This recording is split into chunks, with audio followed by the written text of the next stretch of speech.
Three, two, one. What's going on, everyone?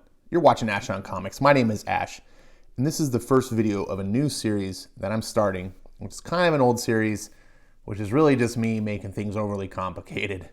And what it is a new comic review form of video for me to do a more short form content. If you've been watching my channel for a long period of time, you know that I started off doing comic reviews, and I still do comic reviews. I changed the name a while back to Ash on whatever comic you want, insert comic here. Ash on, I can't even say my name. Ash on X-Men, Ash on Undiscovered Country, Ash on Daredevil, whatever type of comic. That was the name of the show. The reason I did that, to some people's confusion, was that I didn't want to set the expectation of when you came and watched that video that you were getting a comic review. Even though many people go, Ash, that's all you were really doing. Those are just comic reviews. I get that. But a lot of people didn't want to watch a half-hour comic review because you can review a comic in 5 to 10 minutes, as many of my peers do, and then bust my nuts behind the scenes or in my channel comments if your name's Eric Breen. Be that as it may, I like to talk about comics, and I didn't want to set the expectation and pigeonhole what the video had to be about. And I wanted my viewers to be able to come in and understand that this video, while you may get a review as a side effect of the video, the purpose of it was to discuss the comic in a long form. Now, I don't want to do that every day, partly because it's a long process, it's to do, but also because I was forcing a lot of these videos. I was forcing a lot of not every comic needs to be talked about for a half an hour. Some comics definitely do. And there's books that I tell people, look, I'm really proud of some of my Spider-Man Life Story videos, my Silver Surfer Black #1 video, my video that I did for Batman Curse of the White Knight issue #4. There's quite a few videos out there that I really am like, that's what this format was for, to really get in depth, really talk about this, and have something to say. And then I'd pick up some books and just be like, oh, look, here, I'm going to do a half-hour video on Marauders. And the book's just garbage. And not garbage in even a good way to talk about, because some of these Bendis books were really great. And sometimes a negative book is really good to talk about all the things you do wrong. But sometimes I just want to just talk about and say, hey, the book was good or the book was bad, move on. And I think you want to do the same. You're just like, look, I tune in for 5 to 10 minutes, get some, feel of what you liked, didn't like, and move on with your day. So that's what this new video is going to be about. Obviously, this video is going to be longer than the rest because I'm sitting here blabbing to you about what the new format's going to be. But I thank you for indulging me. I'm definitely going to want your feedback on whether this is a good thing or a bad thing. I do listen to every feedback I get. I don't always just, I can't please everybody, obviously, but I do want to hear what people are thinking, and I do take it into consideration. So with that, we're going to get into the video. Okay, Undiscovered Country is the first video in this new series.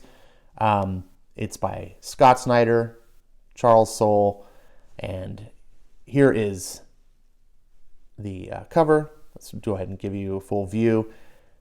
I like this art style. It's called something, and I can't place what it's called. If you guys know in the comments, this whole thing where you sort of you draw light on black. Oftentimes you use fluorescent lighting. Sometimes restaurants or cafes will do this. They'll have a blackboard and they do the white coloring. I forget what it's called. There's a term for it, and whoever can give me what it's called first gets a no prize. And if you know what the no prize is from, props to you, Eric Breen.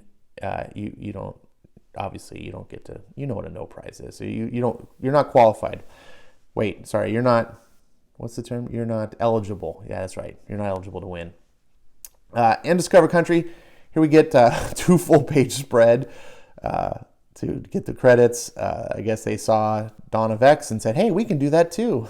We can waste a lot of space. The book opens up, and you can get a kind of feel what the art style looks like. I wasn't too impressed on the first issue. But I was a little bit more impressed this issue. I think the artist is coming into his own and is probably going to get better as this series goes on. This type of book doesn't necessarily need the best artist. It just needs a competent artist that can deliver some interesting visuals. I would say the art in this book, it's like a 3 out of 5 for me as far as what it needs to be. That rating, of course, is going to be subjective on a scale based on what type of book I'm reading. If I'm reading a Marvel or DC book, I'm going to have a much higher expectation of the art and what it's supposed to do. If I'm reading a Black Mask book, I'm going to expect stick figures. So I'm being hyperbolic there. So you understand that rating is going to be kind of not fair. It's not going to be equal across the board. Now, if you know anything about this book, this is the second issue, obviously. The premise of this is in a future, not so distant future, but far enough in the future that there's some big socioeconomic changes. The world climate has changed as far as society and countries and so forth. We don't know exactly how far it is in the future. The book never says, and that's to its credit. It's a smart design choice. For example, we have some stories like The Terminator and Blade Runner, which put hard dates in their stories, and now, in like both cases, we're actually ahead of the timeline. There's a current comic right now called Blade Runner 2019, and it's actually 2020 in the real world. So it's kind of weird to look at that. This book smartly avoids that. The concept is that America, 30 years prior to the present day of the story, sort of went in hiding. They shut off all basically contact with the world.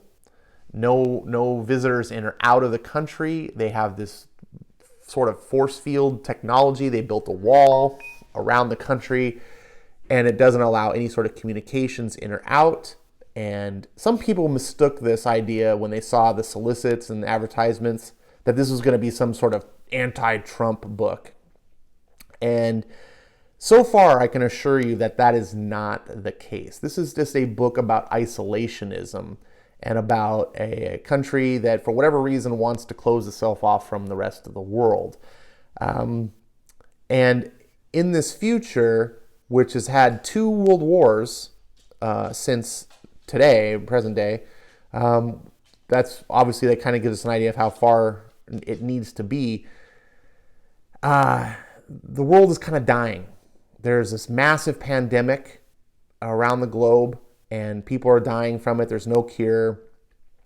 Some of the great continents, like Europe and Africa, have kind of formed this great alliance. And in this story, the governments of whatever this alliance get a message that come out of America. No one's heard anything from America in 30 years. They get this message saying that there's a cure for the virus, and to send a special team to these specific coordinates that they can fly through the barrier and come to this specific spot, not to deviate, and then help will be given. So they form this crack team of people. These 2 kids here in the opening shot that I'm showing are part of that team. They're a brother and sister, and here we're getting sort of many years ago, kind of a backstory to them. And I like this type of story. This kind of reminds me, if you ever watched the show Lost, where, the characters, the story structure is very similar, where it sort of thrusts you into the heart of the story without knowing who these characters are. And then it starts exploring the characters through flashback scenes of their past to know kind of where they came from. This book is doing the same. I liked Lost. I like it here. This character here you see on the screen is he's Uncle Sam. His name is Dr. something or other. And at this point in time, it's in the past. He's talking to these kids. He's later on going to be calling himself Uncle Sam. And here we see the older version of the boy. He's part of that team along with his sister. He's sort of like one of the combatants. Everyone's a specialist. If you've ever read a Michael Crichton novel, I feel like Scott and Charles have been influenced by that. this team is a crack team of specialists. You've got the commando thief kind of, I can get us into anywhere type thing. You got the pilot. You got the social media expert. Yes, there actually is one. You have, the diplomat. You have, like, everyone's got this specialty that they need, which makes for an interesting story, but also kind of has the problem that I've always noticed, like, well, what happens when you lose one of those guys? You lose all the knowledge of that area because everyone is so specialized. And of course that happens here in this story. And maybe that's the point. Maybe that's by design so that you can have some of the tension. The team, the people that are in this story, like, one is this kid. Sometimes, like, I don't know if they would really send these people, but it's suspension of disbelief. You have to kind of give a little conceit to the story and say, okay, sell me on this. And this story is meant to be weird on purpose. This book reminds me a lot of Oblivion Song. If you've read Oblivion Song and you like how that book goes with an ensemble cast and this sort of weird things are going on in the world you don't quite understand, Oblivion Song in turn reminds me a lot of Lost. Same type of structure, the ensemble cast, weird things going on, the layers being peeled back, issue after issue, big reveals, twists. This book has the same thing. If you like Oblivion Song, this is a big recommend to you. It's that type of book. If you haven't read Oblivion Song and you have read this, and you're like, I really like this, Ash, then Oblivion Song is a hard recommend to you.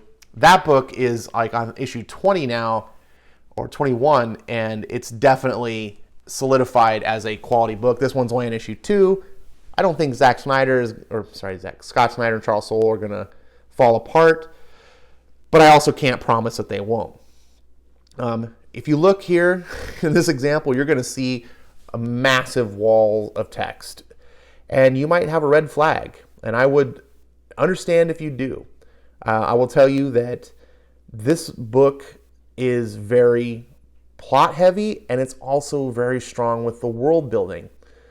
Scott and Charles are not like Bendis, where they just can't get enough of hearing themselves speak. This is not a bunch of just wasted jibber jabber that's meaningless. This is all actually very interesting stuff. And I really enjoyed reading this. I didn't sit here and look at this and go, oh God, like I do when I read a Bendis book. So don't be disheartened by looking at this and feeling, oh my God, this book's going to be so wordy. It's not. Look at when I turn the page. Notice, not a wall of text. And you can see here, this page with this art is a good example of kind of the weirdness of this world. The setting is very Mad Max, post-apocalyptic. This character here you see who is on the cover, I believe his name is Mr. Destiny, or the Destiny Man. That's his name, the Destiny Man. And so he's one of the main antagonists so far in the story. He's kind of interesting. We don't know much about him. He's got this big floating, like, moving city that you can see here. And look, to the next page, not a lot of text, right? So it's definitely not being used here to just like, look at us talk. We can just write so many words. Aren't you impressed?